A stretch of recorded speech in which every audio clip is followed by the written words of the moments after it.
قبل كده في بطولات كأس العالم كنا بنشوف 3 4 منتخبات من افريقيا هم اللي بيروحوا البطولة بالنظام القديم اللي هو كان 32 منتخب. ما كناش بنشوف انجاز يذكر للكرة الافريقية في المحافل الدولية او في بطولة كأس العالم.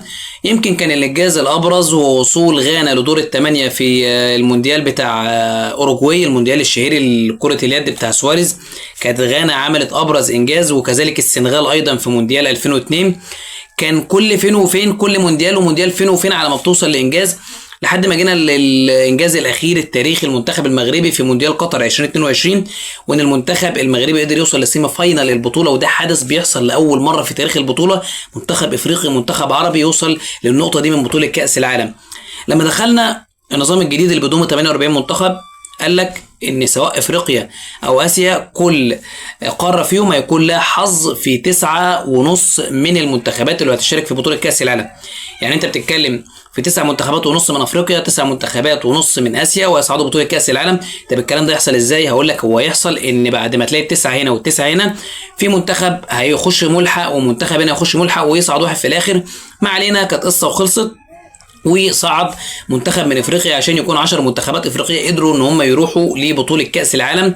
في كلام كتير اتقال ازاي منتخبات افريقيا يكون عندها 10 منتخبات، المنتخبات الافريقيه ليس لها تاثير في بطوله كاس العالم، المنتخبات الافريقيه ملهاش اسم يذكر، ومفيش. يعني كانت حاجه غريبه وحاله غريبه، مع ان المنتخبات الافريقيه عندها عدد قوي جدا من اللاعبين، لعيبه متميزه في افضل الدوريات، لعيبه ليها اسماء، لعيبه اساطير. لكن هو ده اللي اتقال لحد ما دخلنا دور المجموعات، والمنتخبات الافريقيه الى 10 اتوزعت على 10 مجموعات من ال 12 مجموعه اللي موجوده في بطوله كاس العالم. والمفاجاه ان ال10 منتخبات صعد منهم 9 منتخبات للادوار الاقصائيه دور ال 32، ومنتخب واحد بس هو اللي روح، ومنتخب تونس روح بشكل مهين. روح بعد ما خسر 3 مبارياته امام اليابان، امام السويد، امام هولندا. اي نعم، منتخب تونس كان داخل بشكل غريب جدا، بدل 2 مدربين، صبري المواشي وهيرفي رينار هو اللي مسك المهمه من بعده. لكن منتخب تونس كان شكله سيء جدا في البطوله كمنتخب عربي افريقي متواجد في بطوله كاس العالم. وانا كنت اتمنى لو ده الشكل بتاع منتخب تونس، لا انا اتمنى اشوف منتخب زي الكاميرون، منتخب زي نيجيريا هو اللي كان يكون موجود. لكن الجانب الايجابي والجانب الكويس قوي انك لقيت 9 منتخبات صعدت. لقيت مصر صعدت، والمغرب والجزائر والسنغال وكوديفوار وغانا والكونغو والراس الاخضر، وعندك جنوب افريقيا. 9 منتخبات قدرت تصعد وقدرت تعمل نتائج مبهره جدا.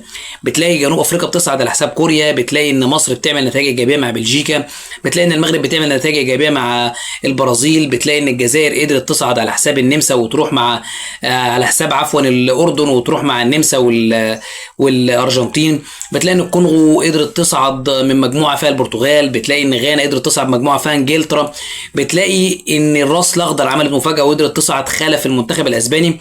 فتيجي تبص للمنتخبات الافريقيه، عملت نتائج قويه جدا في دور المجموعات ونتائج متميزه، وقدرت انك بتشوف المنتخب كوديفوار بيفوز، بتشوف منتخب السنغال بيفوز بالخمسه اي نعم على منتخب العراقي.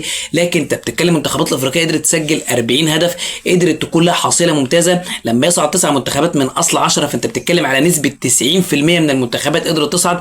يمكن المنتخبات الاوروبيه ما عملتش الكلام ده. انت عندك 16 منتخب اوروبي تواجد في دور المجموعات، هم 13 منتخب فقط اللي قدروا يصعدوا، يعني بتتكلم بنسبه 81%. اما المنتخبات الافريقيه عندها نسبه بتتميز وبتوصل ل 90%. المنتخبات الافريقيه في الادوار الاقصائيه هيكون عندها مهام صعبه جدا. عندك مصر هتلعب مع استراليا، المغرب هتلعب مع هولندا، الجزائر هتلعب مع سويسرا، عندك السنغال في مواجهه قويه مع بلجيكا، كوت ديفوار مع النرويج.